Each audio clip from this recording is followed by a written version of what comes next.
Welcome back to Jack Howard Color, the podcast. Today's guest is Mezei Jefferson, and our conversation today is about hair inclusivity. He's going to take us through how we incorporate that language into our everyday and how he brought that to L'Oreal Professional USA. Let me know in the comments below what you think.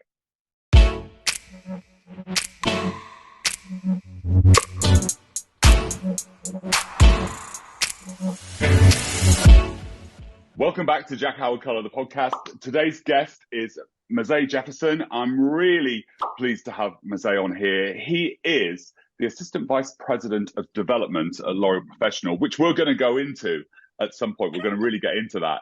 But welcome. Well, thank you, Jack. Good to be here. Thanks for having me. It's an absolute pleasure. I'm really looking forward to this conversation. I really enjoy spending time with you anyway. But how long have you been you're a hairdresser? It's in the family, right? It's like, how long have you been when did you start? What did it look like? Tell me all. Okay. So going back to the beginning. So grew up in salon. My grandparents had a salon. So I came home from every day, sweeping hair in the salon after school. And then in high school, my dad said to me, "What are you going to do with your life?" You know, that conversation that parents always give you. And I said, "Well, I want to be a rock star." And he said, "Okay, well, can you sing?" And I was like, "Eh." He's like, "Do you play any instruments?" I was like, "Eh." He's like, "Well, that probably rules you out from being a rock star. So we need to go with plan B." And there was a hair school, and I ended up going to hair school. And surprisingly enough, never thought that I was going to do it. I hated hair school, hated mannequins. And I went to my first hair show, and the Altieri brothers, they were, I believe, with Matrix back in the day. They were on stage and they had like a volcano and it turned around and the models were inside. And I said, that's what I want to do. That gave me that same feeling as being a rock star. And originally I wanted to be a rock star because I said, oh, everyone will have to like look at me. But what I realized when I got into education, I got that same feeling when people came back to me and said, "Oh my God, I took your class and I went back, I did the technique, and now I'm making more money. I just bought my first car, or, I bought a house," things like that. That gave me that rock star feeling. So I feel like now I'm a rock star just with a different medium. I love that. When the pyrogenics go off and the stage starts moving, I always start sweating. It makes me panic. So hairdressing, it really does. So hairdressing was in the family. Your grandparents were hairdressers, both your granddad and your grandmother. Yes, they were both hairdressers. Okay. And what was that like for you finishing after school? Did you enjoy going into the salon and sweeping up, or was it like a chore for you, or did you love that atmosphere? No, I did not enjoy it. So I have a brother that does hair as well. All my sister-in-laws do hair. One of my brothers does makeup. So I feel like it ran in our family. It was in our blood. But I personally, when I was young, I said, if I ever get out of this, I will never step foot in another salon ever again. Obviously, did not stick to that. I blew that miserably. But it turned out, I say hairdressing found me, really. Right. It found me, and I didn't know the passion that I had for it until I got in it. And really, I love seeing that change in people. I love helping stylists. Years ago, someone said, hairdressers make like $27,000 a year. And I was like, people can't afford to feed their family on, that much money. So it kind of became my mission through education to help people earn a better living so they could live a better life. Yeah, absolutely. I think that's one of the best things about this industry is that you can make such a great living, and that it's a misconception by the general public and by schools to say that we are all going to make zero money and sort of, live a life of desperation. Yes. So your dad made you go to college. He's like, okay, you're not going to be a rock star, plan B. And so plan B, you decided to do hairdressing, or did he decide for you? Did he sort of say, this is something that you could use? No, so by this point, he wasn't doing hair anymore. He actually became a lawyer. So he was really pushing the college route. Right. And I wasn't opposed to college, but just something in my heart said this wasn't for me, or at least right then it wasn't for me. I ended up going back to college years later, but at that time it wasn't for me. And I knew I wanted to do something. I knew I loved being out. I was really into fashion then. So it was like, okay, well, this really kind of fits. The school was near our house, so I could ride my bike to school every day. And like I said, school was great. I had amazing, amazing teachers. I just didn't realize how hard it was going to be. I thought I could just walk in and I was like, I'm cute. I can just fly through this and it'll be a breeze. And as you know, from going to hair school, it's not a breeze. And so my teacher would take the mannequin and we would bring the mannequin set up to him. First thing he would do is do like this and shake it. And if any of those rollers moved, you had to take the full thing down and start from scratch until none of the rollers moved when he shook it. So let's just say it took me a little while before none of my rollers didn't move. So, I mean, I think we're both aging ourselves that we know how to do a roller set, right? On base, off base. Yeah. And some pink curls and some finger waves. I mean, I used to cry trying to get those finger waves right. What I realized Yes. later in my career was that those disciplines have served me so well. Oh my God, yes. And everything comes back around. We're Yeah. doing the dry waves now. And even I saw a TikTok and the girl had like the gel finger waves. And I was like, okay, well, you know, you will learn it and it teaches you the structure. One thing about me, I was never one of those hairdressers that liked all the new gimmicky tools that would come out and things like that. I felt like know the basics. And if you know the fundamentals and you know the basics, you can build upon that and do anything. It's when you don't know those things that you start to have issues in Yeah. controlling the hair and placement and things like that. Natural fall was like an eye-opening thing when you realize natural fall. Did so in your grandparents and your parents' salon, there must have been lots Mm-hmm. of sets and finger waves and all those things going on. Did you find that you'd Yes. picked any of it up, or had you just really not paid any attention to that when you were there? No, actually, because I always liked finger waves. I always thought they were beautiful, and my Yes. grandmother was amazing. Like old school, just the two combs they could do the beautiful waves. So I feel like I picked up the techniques from that. I picked up, uh, placement for your cutting. So those little things stuck with me. I didn't necessarily realize it at the time, but Right. going through school, it made me realize that I had paid attention and I saw a lot of things that she did. And after she passed, I actually, when I was in the salon, we found her old irons and stove. I'm really dating myself there. But so for a while, I was using those in the salon as kind of homage to her. So I had to do my Marcel waves with the hot irons because that's all they had at college, and I always used to burn myself. I've never been able to get that down on pat. That is definitely a skill set. And now it's been so long since I've done it. Do you know what I mean? But so you Yes. leave beauty school, and Mm-hmm. so then it's into the career, and of course that would have been what Mm-hmm. was that, the 90s, the 80s, the 90s for you? Go on, you can tell me. 90s. No, in the It 90s, was right? early 90s, yes. Early I got my 90s. license in 88. Yeah. And where were you? Where were you? What city were you in? I was in Baltimore, Maryland. So raised in Baltimore, started doing hair there. And I did hair there, God, for a while, so probably like a 10 to 12 years before then I moved to Chicago. Oh, another one of my favorite cities, Chicago. Yeah. Um, what was it like for you behind the chair? Because I mean, you've moved on into education at this point, but at that point, coming out of beauty school, behind the chair, Mhm. what was that like for you? Um,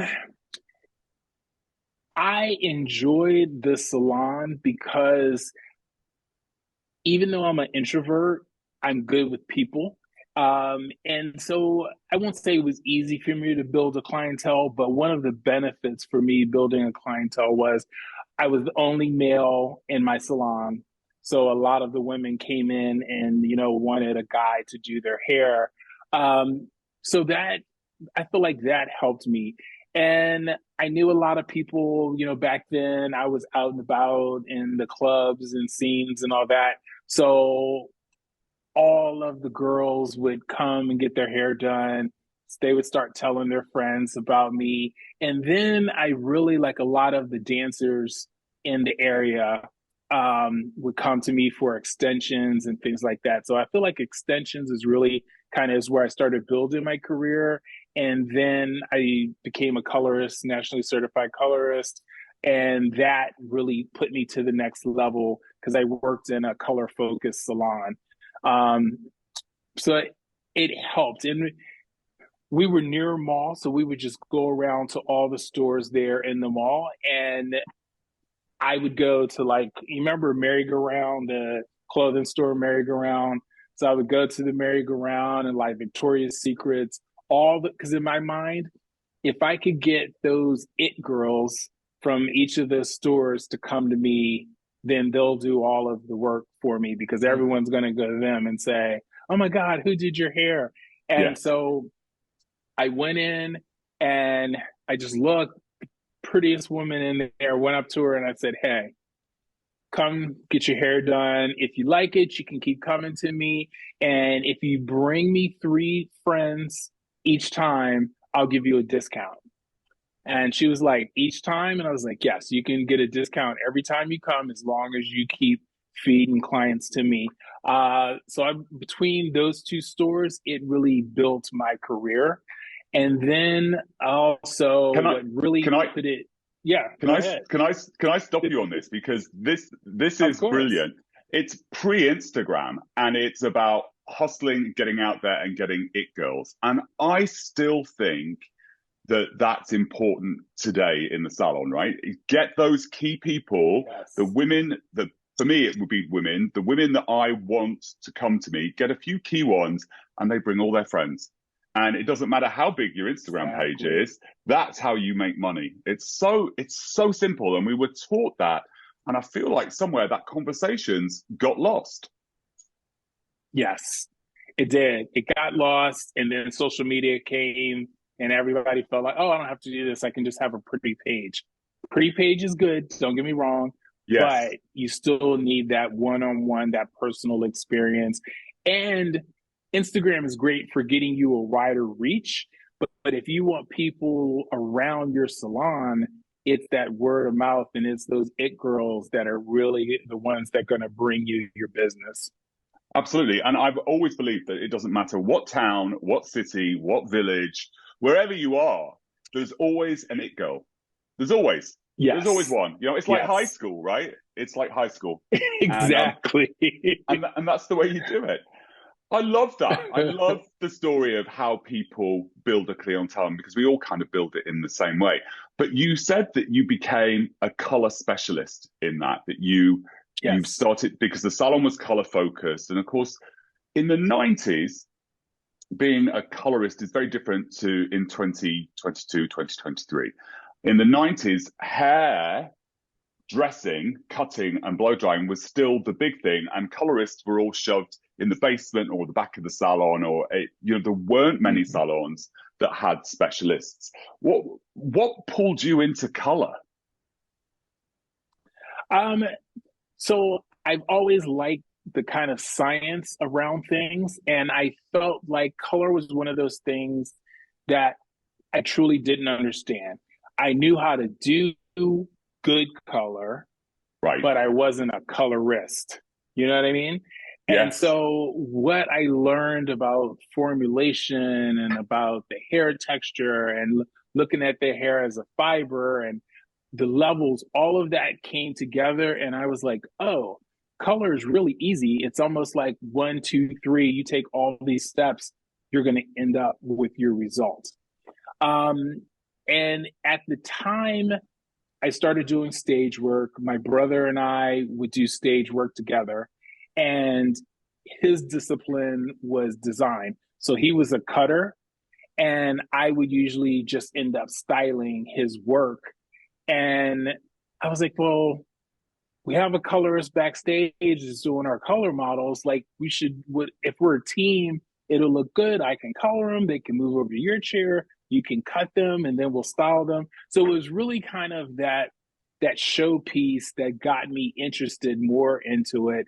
And then once I became certified, then that's all that I wanted to do. So primarily the last years in the salon, I did strictly color and extensions. Like extensions were big for me too. I had a couple high profile clients, and so they would come to me regularly for their color and extensions.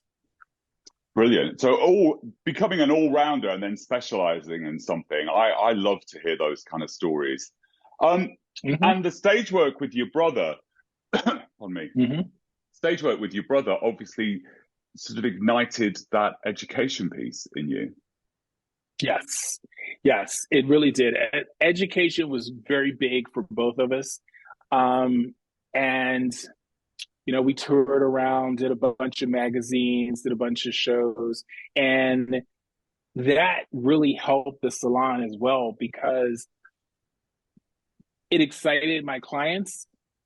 Even though they couldn't get an appointment with me, it's human nature. You always want something that you can't have.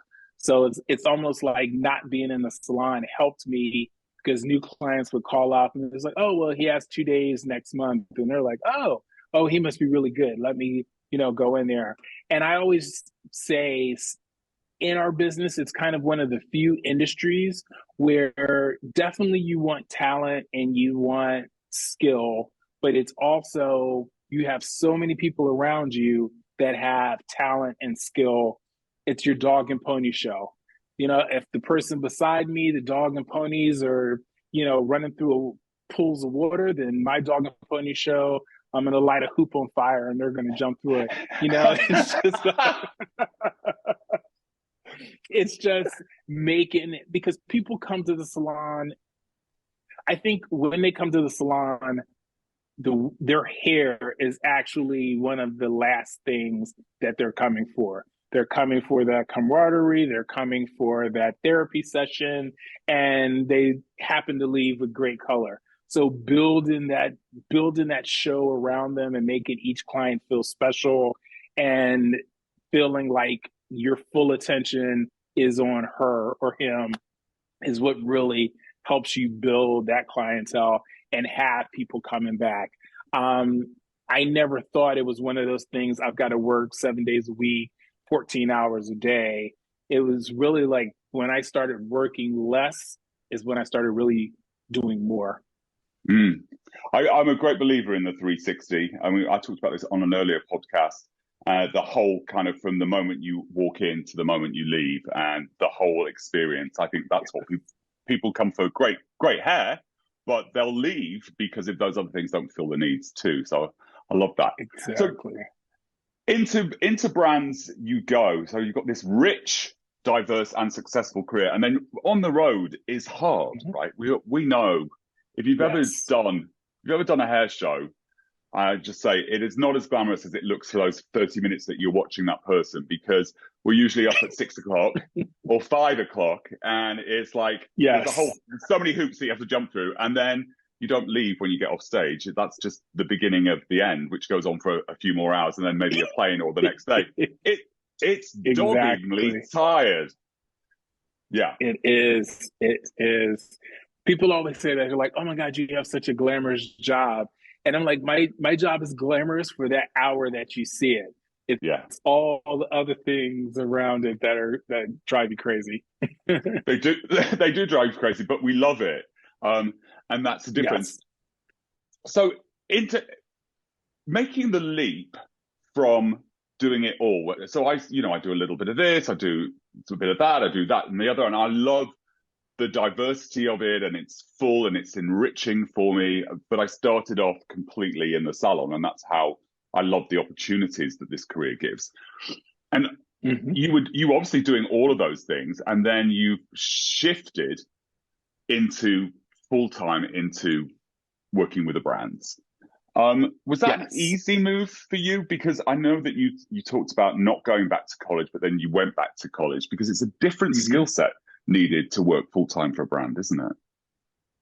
It is a very different skill set. And when I first made that leap, it was very hard because you're used to, it's like muscle memory. You're used to going in there, you do your styling, you do your cutting, you do your color, you go home. When you're sitting there using the brain power, it's almost even more tiring than standing all day in the salon because it's a new skill set. You're trying to learn it.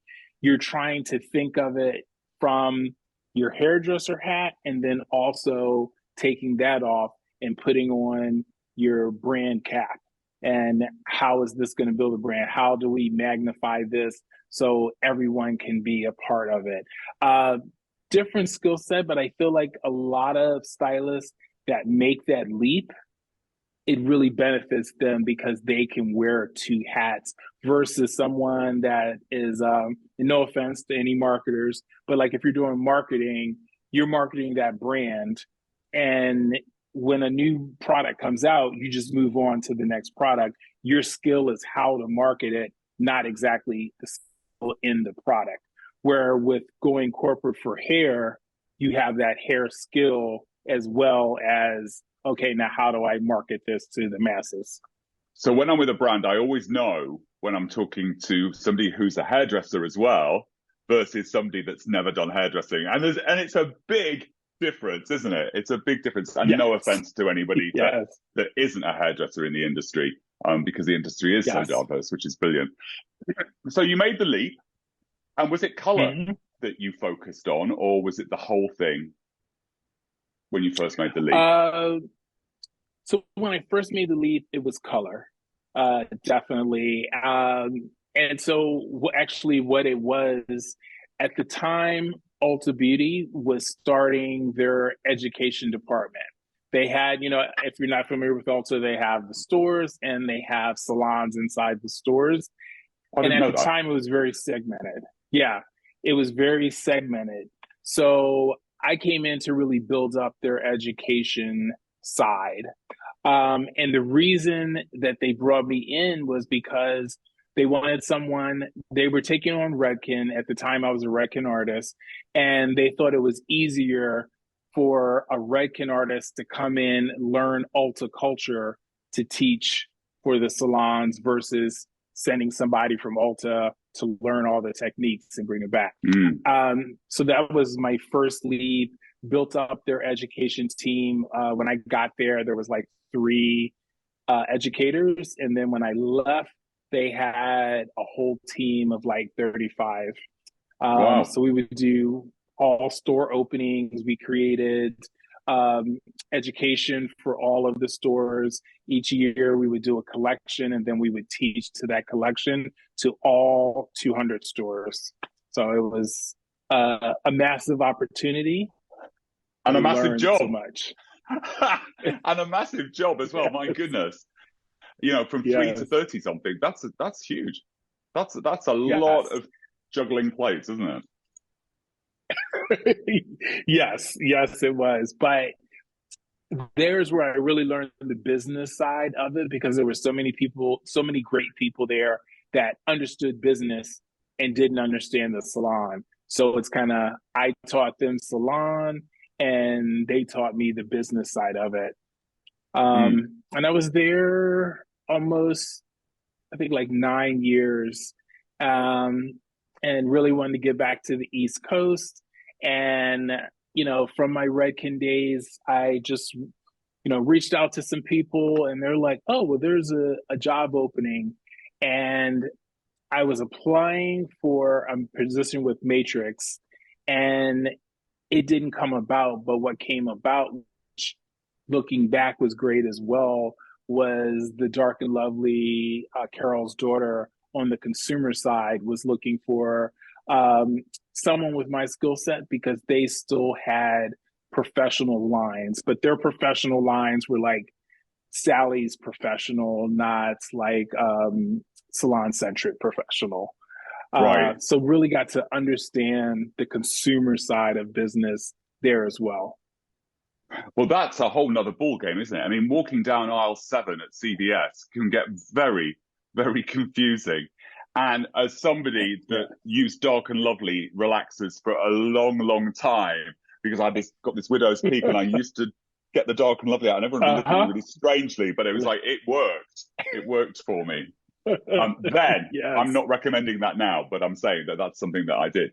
Wow. So Yeah. you got the consumer and the professional behind you, which does that take you into the position now? Yes. So was doing that, and I was there for 5 years. And I really, my passion has always been with the stylist and the professional side of the business. So I wanted to come back.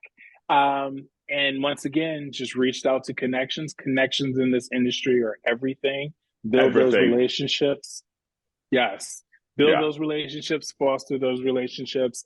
Um, and so I reached out to a few people, and someone came back to me and said, "Hey, L'Oreal Professionnel is going through some restructuring. There's going to be a couple new positions coming. I think you should apply." I applied, and then they told me, "We want you to come in for an interview. We're going to interview with our new GM. She's brand new, is really learning the professional side." And I was like, okay. And so I go in, and it was Emily Poussin, which is our Right. GM now. Emily and I had worked together at Dark and Lovely some years ago. So we knew each other from that. So it just, everything kind of fell into place, and I felt like it was the right move. Um, and it's such an elevated brand. I feel like that works with my personal brand. It was an amazing fit. So there are a couple of things in there that I think are great takeouts, right? One is that connections are everything. And, I don't care what anyone says. In this industry, we all move around and it's in such flux that, you never know who's going where. So it's like definitely keep those connections going. And Mm-hmm. just the Yes. opportunity in all of that, which is always so, so interesting. Now, this brings me to the part where, so as you know, I joined with L'Oreal Professional as an ambassador for the USA the beginning of this year, just as we were coming out of a very difficult time for our industry with COVID and with not political unrest, a little bit of political unrest. People unhappy with the way things were, and people definitely wanting change, and change has been so needed. And we talk about, I came on as hair inclusivity became a conversation that was more public and that was very much needed in our industry in the UK and in the USA, both slightly different, but definitely needed. Nothing had ever been taught Mm-hmm. to me about inclusivity. It's sort of something you try and figure out as you go along. You were very much a big part of Hair Love. Am I correct? Mm-hmm. Yes, yes. So I love the fact that L'Oreal Professional wanted to jump on this, and it was not going to be a like a gimmick. It was going to be something that was wrapped up into our culture, the way in which we educate.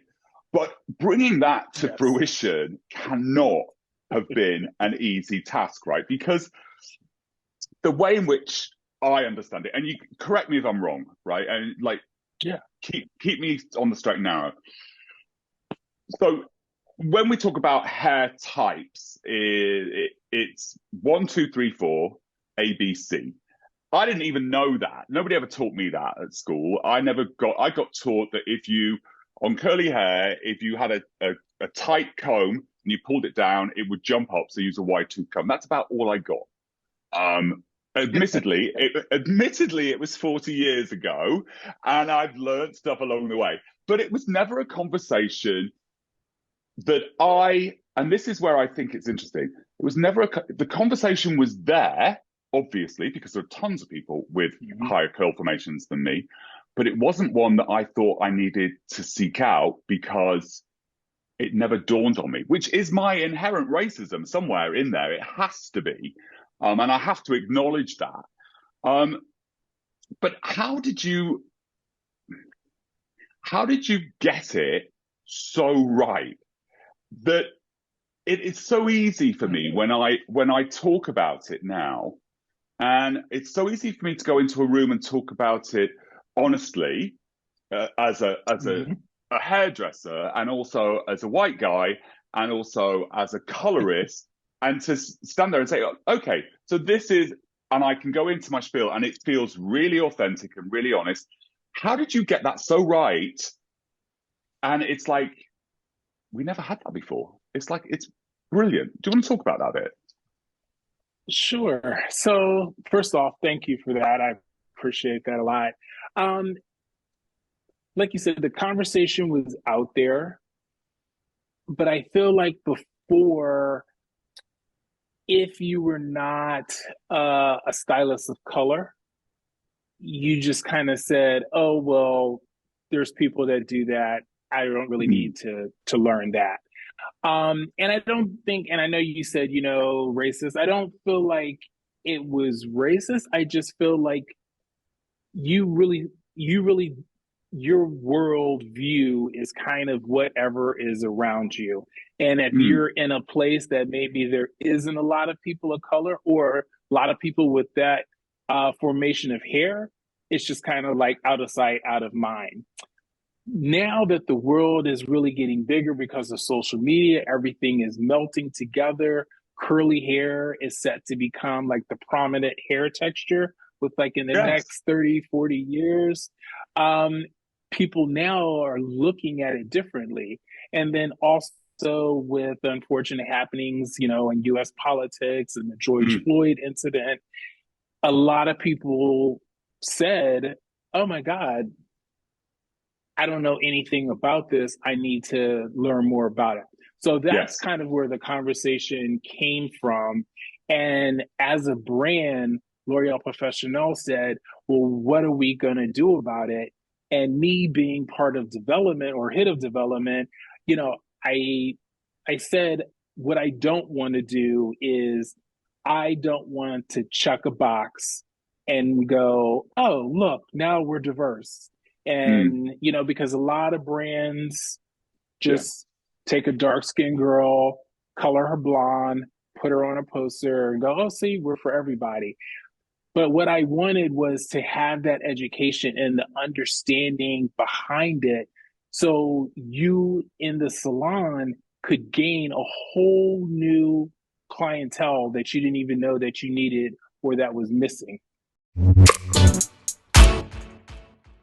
I can remember when I left London, a woman said to me, she wrote to me and she said that I'd never said to her, oh my God, you've got so much hair, this is going to take forever. I always said her hair was beautiful and I was going to, work on it and all of that. And I was just like, how powerful is that for somebody in the chair to not feel like a burden, to not feel like their hair is just like too much and that they are beautiful. And it's very powerful things.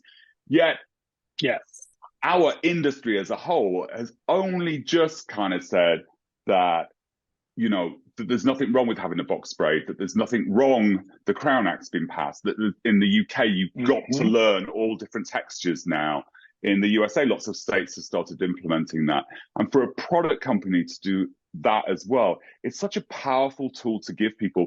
If you don't understand it, learn it. It's the opportunity is there to learn it. And if you do understand it, it's like, oh my goodness, finally, somebody's speaking to it. It's very, very powerful. And exactly. And that's the whole reason why we wanted to make it as broad as Hair Love is because we could have just done the one thing and checked the box and, had women of color as models.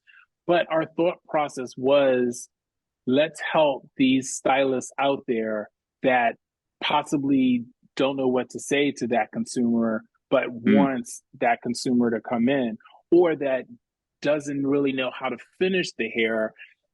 And so they tend not to do that client. So that's why we really use like a three-prong approach. First, we wanted to have that level set and that understanding and that philosophy of hair. And that's why we had the history of hair. We had stories in there about the Crown Act. There were stories in there about, women coming over on the slave ships and braiding kernels of rice into the cornrows. So then they knew they would always have food, and what that means to the African American consumer or Mm. people of color. And most of all, it's not always what you say, sometimes it's the things that you don't say. So we really went through like, these are some of the things that you don't say. And I love how you said, the woman said to you, oh, you never said, oh, my hair is too much. Or, people don't think about terminology. Like, let's say frizzy. Yes. People always say, oh, frizzy is a bad thing. But no, some of consumers like the big curl and the frizz to it because that's their hair in their natural state. So it's really tailoring your terminology. So if that client comes in, or when that client comes in, you're leveling the playing field and you're not going to say something that's offensive. Because if every time you get your hair done, someone goes, oh my God, you have a lot of hair. She's been growing up with this hair since she was a child. She knows she has a lot of hair. Yes. It's like somebody comes in at 7 feet tall. Oh, you're tall. Oh, thank you. I just noticed that I was 7 feet tall. I know. So Yeah, when it's somebody says, those type oh, of what's the things. weather like up there? It's so annoying. Do you know what I mean? It's like, it's ridiculous. Right. Yeah. Exactly. So that was the first approach, was terminology and kind of the history of hair. Then we go into the no-nos, like different items in products, ingredients in products, excuse me, that consumers look for. So if you're going to service this client now, we want to have products that she can take home.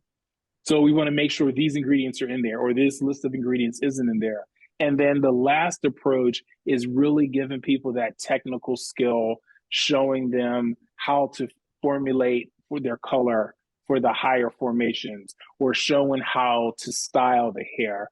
Because a lot of times what women of color do, they come into a more traditional salon to get color, because the Caucasian salons are known to give you amazing color. Then they'll put on a baseball cap, go back across town to their stylist and get it styled. So instead of making those two trips, let's teach stylists to be able to work on all formations, whether it's cut, color, or styling. So you're building your clientele and you're giving that person Mm. a safe space and a home that they can come to and get everything, that 360, as you were saying before. Yes. The thing is, when I've been out and about this year on the road teaching, and if when talking about curl formation, and it's like, what are the things with that we need to look for when we're coloring hair? And everyone knows the answers, right? Texture, porosity. Everyone knows that answer. And it's like, okay, so if the hair is curly, what do we know about curly hair? And everyone's like, oh, well, the cuticle's more raised, and everyone knows the answers to it. It's just not, it's the language.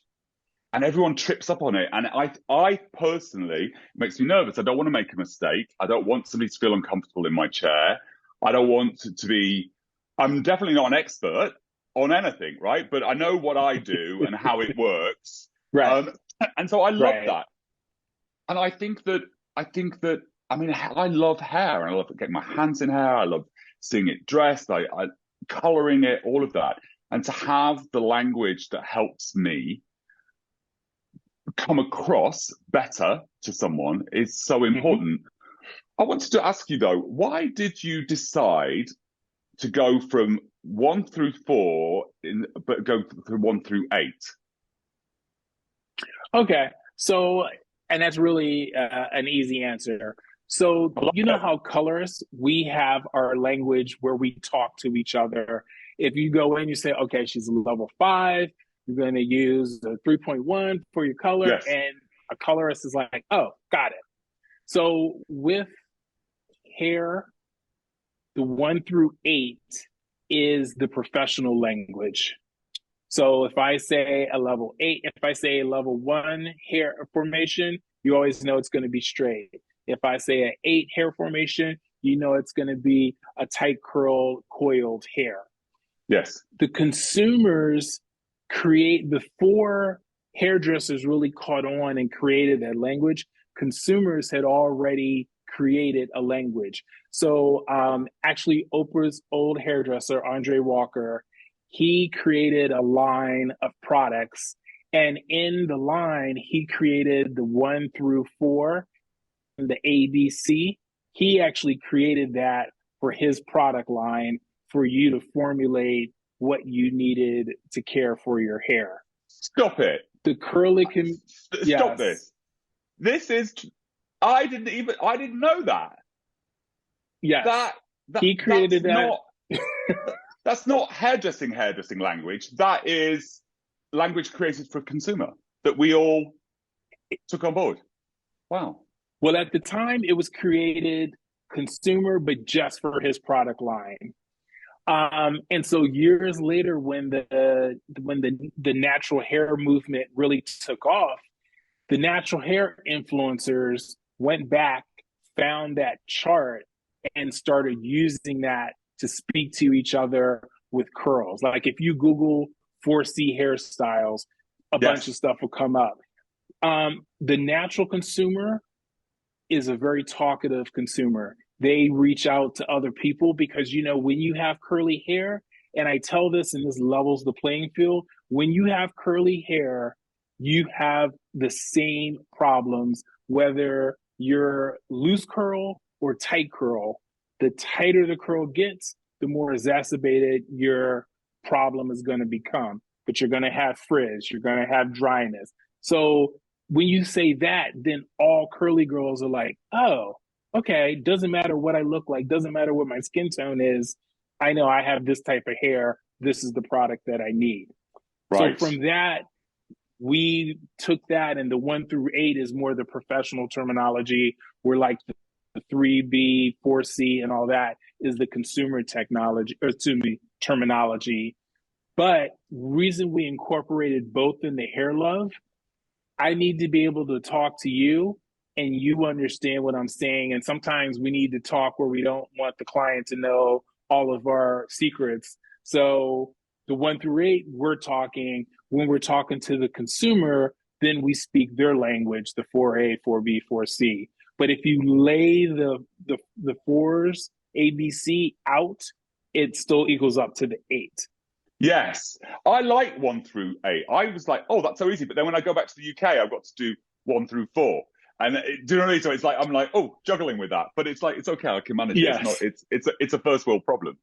I Yeah. love the way that it's been put out. I love the fact that we've got the chart and that's in everything, in all the education. And one of the most brilliant feedbacks from the year was that somebody had come on an event, and I think I was with Ron Lopez, and they said, it was really lovely, Jack, because you didn't say we're going to do it's going to be a curly class. There was just a curled model there, and you just talked about it as normal. And I was like, wow, that's really interesting, right? Because maybe they've been to places where it's become a thing to be doing curly, coily hair, when actually, really, it should just be part of what we do.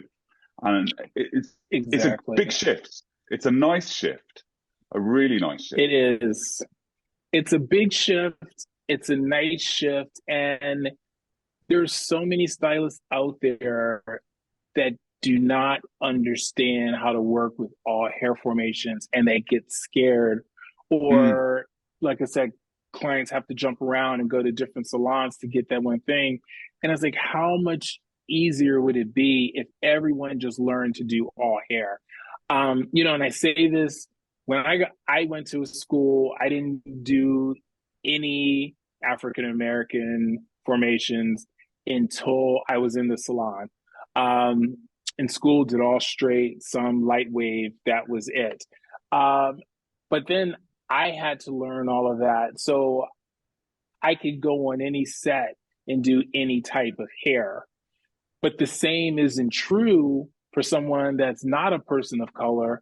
They just learn how to do their hair and never really venture off into those higher formations Mm. until it's sitting in front of them and they don't know what to do, or they're calling a friend, which all of those things are great. But let's just level the playing field from the beginning and learn how to do hair, because we But don't look at it as white hair, black hair. It's just hair. no, but I think that if something comes in front of you, and it doesn't matter whether it's a curl, a coil, whether it's a dark base or a light base, and you're not used to doing it, or you're not sure of how to do it, it can be very overwhelming, and it can be sort of super panic mode in a minute, Yes. can't it? One of the things, the stats Yes. that I got this year in the UK was the percentage of women who have curly hair, and it wasn't based on race, it was just the percentage of women. It's Mm-hmm. massive. It's a massive market, and it's a market that is ripe for change and ripe for conversations. And I just think Yes. that the language that you've created just makes it easier to do that, you know? And we do know that African American women spend a lot of money on their hair, right? In the salon. And, Yes. you know, Yes. and they're very, and curly, coily clients are well versed in their hair, and they seek out curl specialists. And so it's not that you have to be a curl specialist, but at least try to relearn the language. And this old dog can do it. Anyone can do it, right? It's like, you know how to color hair already, guys. You know how to cut hair. Hair really is hair. You just maybe need to update the language. And anything, the message this year has been brilliant, I think. So I wanted to talk about that briefly. I wanted to know a little bit more about you Mm-hmm. as well. You've shared so much today. Thank you so much. But I really wanted to thank you publicly for helping me, right? Because it's made my year exciting, being able to incorporate something new. And I know that you've styled. Oh, I just shook the chair. I got so excited. Um, you've styled for me for a number of times because I'm like, oh my God, I'm never going to be able to style this. And I've done it. Jack, that's not bad. And I'm like, oh, it's terrible. And I've like desperately dragged you off from somewhere to help me. So thank. But everybody knows that You're blow welcome. drying and me are not the best of things. Sorry, But but no, yes, your finishing has it. Your finishing on curly hair looks wonderful. That's why every time you're like, "Oh no, I need you," and I'm like, "No, it's just those little refinements." But you did great, and I well, I have to don't say, I have to thank the team that really helped put all this together. Like it wasn't a one man job for sure. know. It was a full team between the training department and my team, the development department. They spent a lot of months and late nights really putting everything together. So thank you guys. Yeah, we always know it's a team, and I think that we always acknowledge it's a team. You're the face of this one, so thank you for being the face of it. Yeah. Um, thank you so much for joining me today. Thank you for sharing a little bit about your story, and thank you for everything that you're doing this year with the conversations around curl formation, right, and hair love. So brilliant. Thank you so much. Thank you. Thank you so much for having me, Jack.